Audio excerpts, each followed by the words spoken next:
Hello, this is Christina Mattis, and you are about to listen to an audio presenting information on Joseph McCarthy, Arthur Miller, and the connection between McCarthyism and the Crucible. I would like to give credit to American Masters PBS, Brightbulb, and EdTech projects for the information provided in this audio. Website information can be found at the end of this presentation.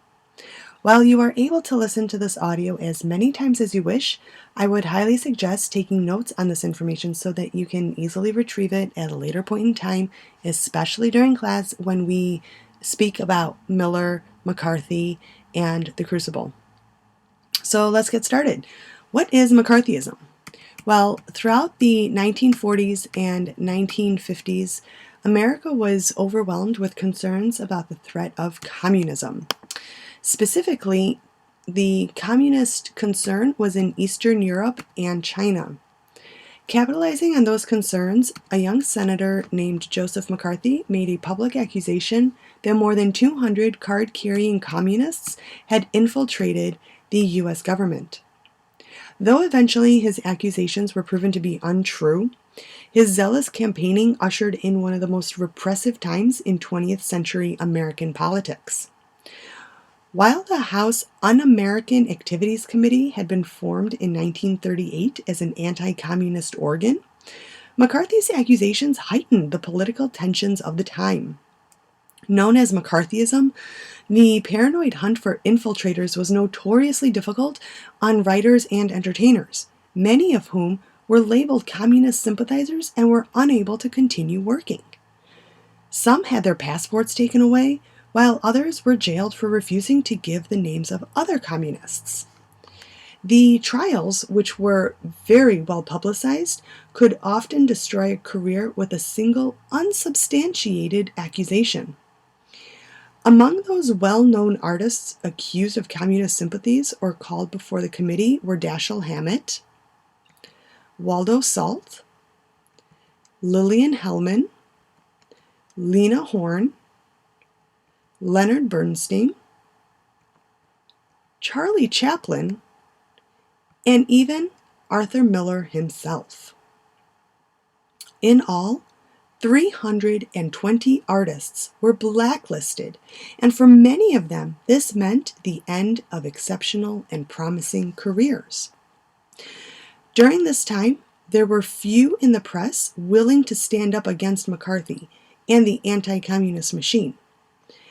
Among those few were comedian Mort Sahl and journalist Edward R. Murrow.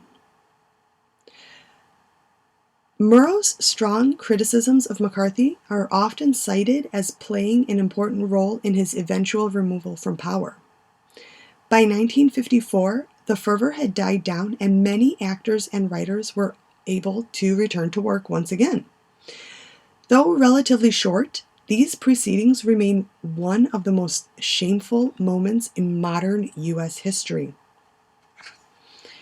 So now let's take a turn and take a look at Arthur Miller.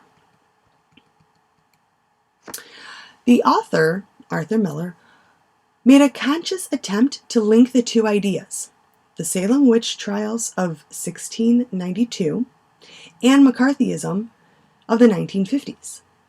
The parallelism of the two historical times makes one aware of the cycle of history that humans experience and the insidious results of the hysteria that characterized both time periods. Our literature is a form of expression that is sometimes designed to enlighten us of our past mistakes in the hopes that we can learn from them and not repeat them in our future. The fear of the unknown and what we do not understand can be a powerful and negative emotion. As humans, it is within our power to control those types of emotions. So, while reading The Crucible, you'll be aware of the parallelism between the two political activities, the Salem witch trials and the McCarthy hearings.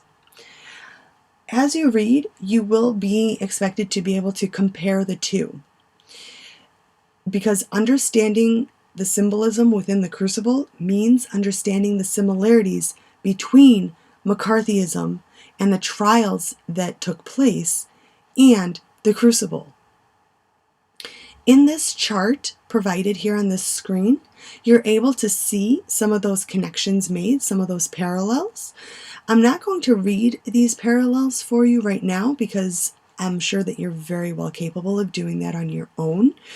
But I will expect you to refer back to this screen as often as possible while we read the Crucible in class.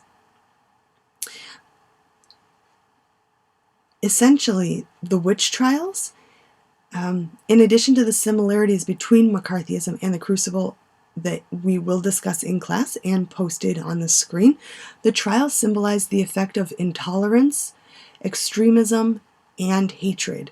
And hopefully those three ideas will become more apparent in class when we read the Crucible.